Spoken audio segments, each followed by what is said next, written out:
Where are you now? I'm watching a baseball game with my bro. That's when I became certain. My husband was lying to me.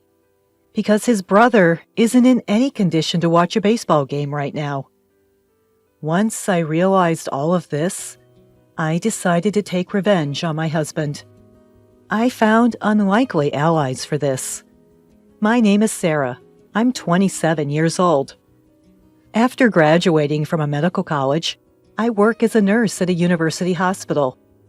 All jobs are tough, but being a nurse means dealing with people's lives. While I don't directly intervene as a doctor would, the everyday support and minor treatments I perform come with a weight of responsibility that's not much different. When I was in elementary school, I had to be hospitalized due to an illness. Despite being young, I felt a lot of anxiety, and when my parents couldn't visit me due to work, I would cry alone.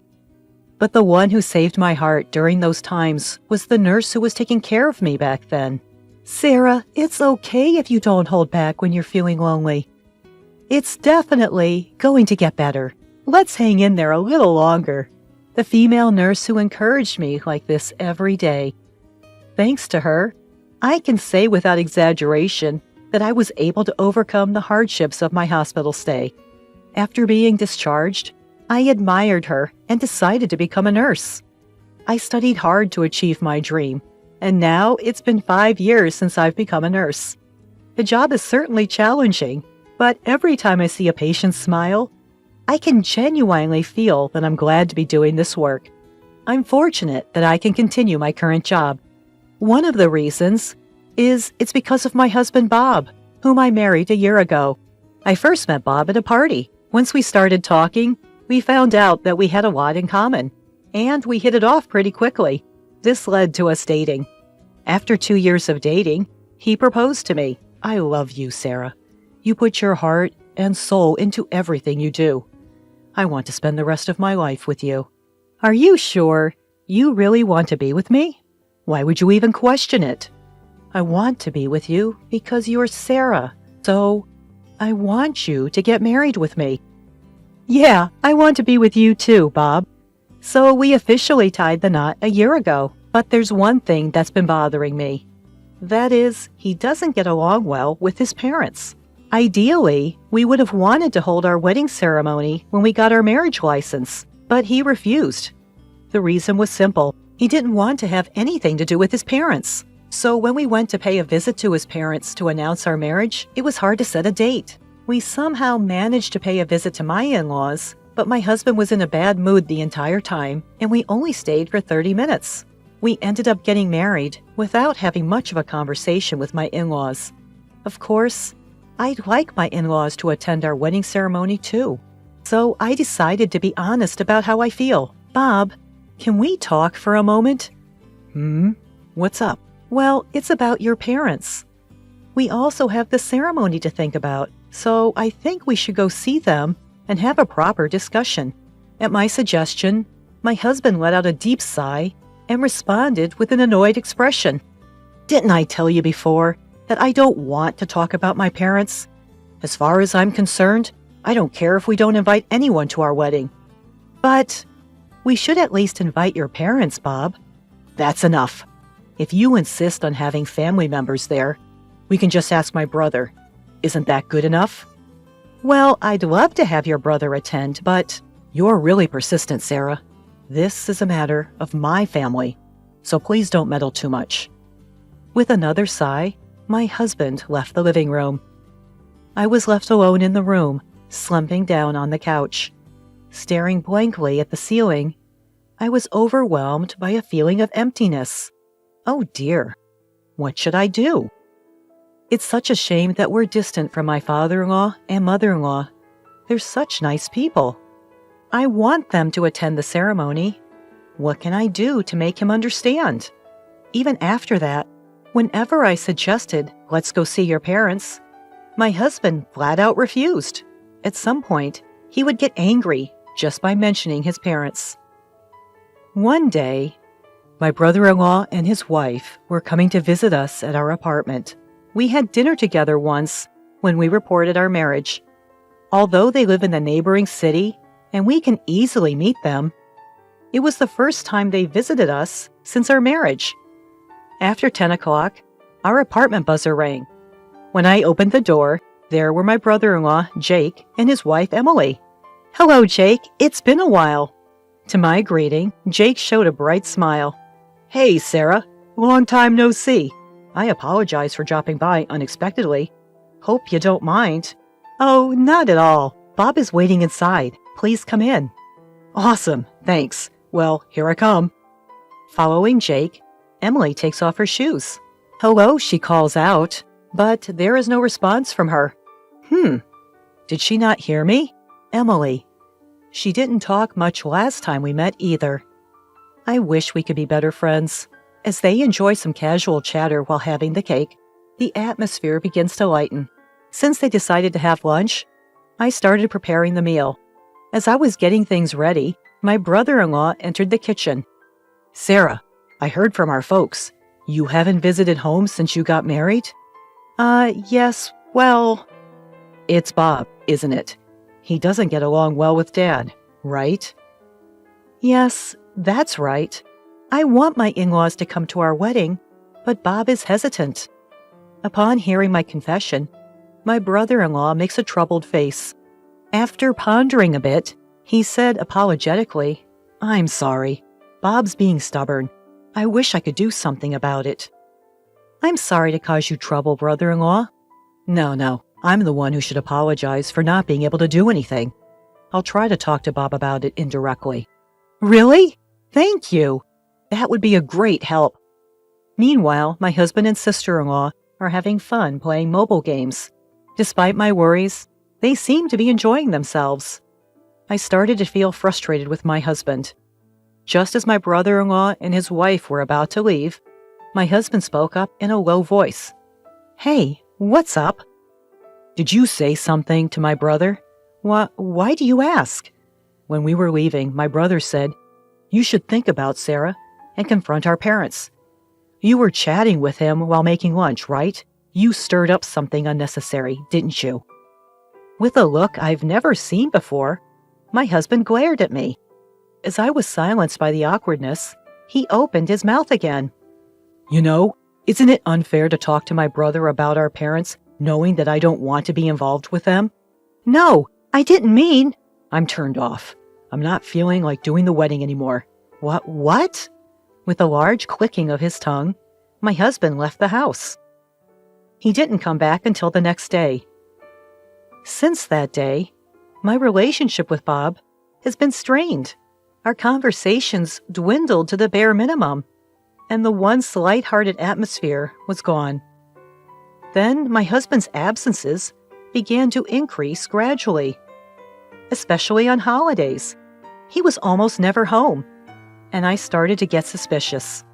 He's been going out too often. Thinking this, I plucked up my courage to confront him. "Hey, you've been going out a lot on your days off recently. Where do you go?" "Does it matter where? Do I need to report everything to you?" "What's with that tone? Do you have a reason you can't tell me?" Half jokingly, I asked him, and his eyebrows shot up. I didn't miss that moment. In a fluster, he said, I've been going to my parents' house." "Parents' house? Bob's?" "Really? I mean, with the wedding coming up, Sarah wanted my parents to join us, remember?" "Well, yeah, but if that's the case, shouldn't I go too?" No, it's fine. My parents would feel uncomfortable with Sarah around. Anyway, that's the situation, so don't worry about it." My husband ended the conversation almost forcefully. It was an attitude that didn't allow me any say in the matter. After that, my husband continued to visit his parents' house on his days off. I expressed my desire to accompany him, but he never agreed. Then, one day, while I was at work in the hospital, a familiar patient was brought in on an emergency basis. What, brother-in-law?" Even when I called out to him, his response was sluggish, and his body temperature was high. He was also having mild convulsions. According to the doctor, it's probably heat stroke. I quickly tried to call his wife, but there was no answer, just continued ringing. I'm sure his wife is a homemaker, so why isn't she picking up the phone? Even though my brother-in-law is in such a condition, what should I do? But panicking won't help. I decided to switch gears and call my husband. However, like my brother-in-law's wife, he didn't pick up the phone. My husband should be at his parents' house today, so I decided to try calling his parents' house. Since our marriage, I have not been able to meet or even properly talk with my in-laws. They might not think highly of me, but I can't care about that right now. When I dialed the landline of the in-laws' house, after a few rings, my mother-in-law picked up the phone. This is Sarah. I apologize for not being in touch for so long, mother-in-law. Oh, Sarah! It's been a long time. Have you been doing well? Yes, thanks to you. I'm sorry, I haven't been able to visit. Don't worry about that. I'm glad to hear you're doing well, Sarah. And is Bob doing well? Yes, he's well. Wait, what? I was taken aback by my mother-in-law's words. My husband should be at his parents' house right now. Confused, I hesitantly asked my mother-in-law, mother-in-law, isn't Bob there now? Bob? I haven't seen him since he introduced you when you got married. What? I thought he's been visiting almost every week. There's no way. You know Bob dislikes us, don't you, Sarah? My husband hadn't been going to his parents' house. What does this mean? Wasn't he supposed to go back home to smooth things over with his parents in preparation for the wedding? The more I thought about it, the more confused I became. To confirm the facts, I called Bob again. Of course, he didn't pick up at first, but I kept calling persistently, over and over again. After about the 10th call, he finally answered the phone. He spoke in a noticeably irritated tone. What is it? You keep calling. I'm busy. Busy? Even though you haven't even been to your parents' house? Huh? How do you? I just had a chat with my mother-in-law on the phone. Hey, what's the deal? It's not just today. You haven't been visiting your parents' home all this time, right? Well, that's... Explain it properly. Where are you right now? As I waited silently for his answer, my husband nonchalantly said, I'm watching baseball with Jake. Baseball? Yeah, you can hear it, can't you? The cheers of watching the game? Jake and I are having a blast right now. At that moment, waves of pent-up anger overtook my restraint. Indeed, behind my husband, lively voices could be heard. Judging from the sounds, it seemed true that they were at a baseball game. But that's not the issue. The main issue was that my husband was lying big time. How should I confront him? Holding back my anger, I pondered. Then, Hey, Bob, how long are you going to be on the phone? Emily, my sister-in-law, whose voice I could recognize through the phone, chimed in.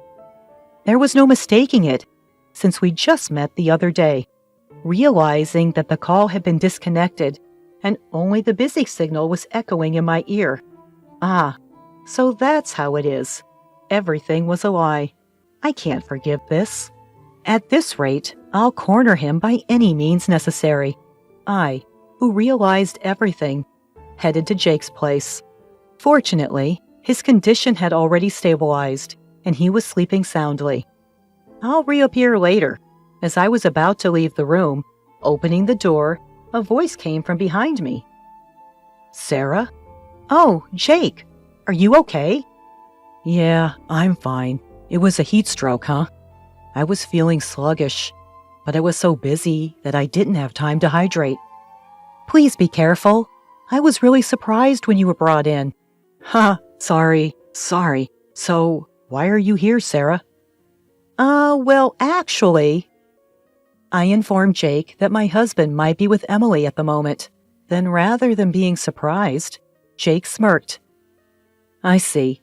You've noticed, Sarah. By the way you're saying it, Jake, did you know about this all along? Yeah, well, I found out about a month ago. and I just started gathering evidence. But I've got more than enough evidence now, so don't worry." "I see. I'm sorry. I didn't know anything." "No, it's okay. I was waiting for the right timing to tell you because I thought it would be too harsh on you. Though it turned out this way, I feel like I can finally move on." Jake laughed weakly, but he seemed somewhat lonely. At the same time, I felt an immense dislike for the two who made Jake and me feel this way. I waited for my brother-in-law's recovery, and then we headed to his parents' house together. Upon explaining the sequence of events to my in-laws, they were momentarily at a loss for words after learning the truth. With apologetic looks, they began to apologize. "Sarah, we're sorry. Our foolish son, to have an affair?" "We're sorry, Sarah. We never expected this to happen." "Please, don't apologize. I'm okay." "But, right, honey?" "Yes, apologies won't fix this. We're truly sorry." "It's okay. Instead, could you lend me and your son a little help?" My brother-in-law and I proposed two things to my in-laws. From now on, ignore any calls for help from my husband and my brother-in-law's wife. Accept our respective divorces wholeheartedly. Without any hesitation, my in-laws promised their cooperation. After that, my brother-in-law and I each made simultaneous calls to his wife and my husband. Perhaps surprised to be called at the same time as Emily, my husband picked up the phone immediately. "Hello?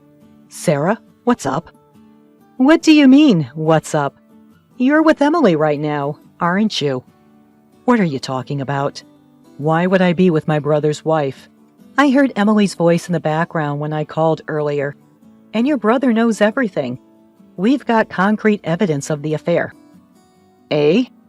Thinking he could still fool me, my husband kept spouting nonsense, like it's a misunderstanding and he just happened to run into her.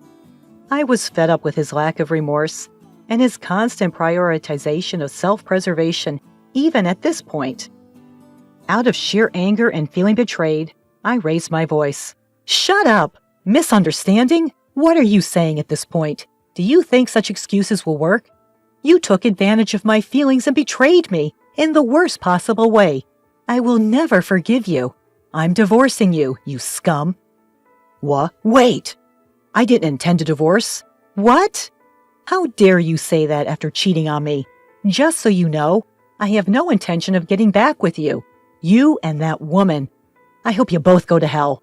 Your parents won't help you anymore. Suffer for the rest of your life, regretting what you've done, you piece of trash." Without waiting for his response, I hung up.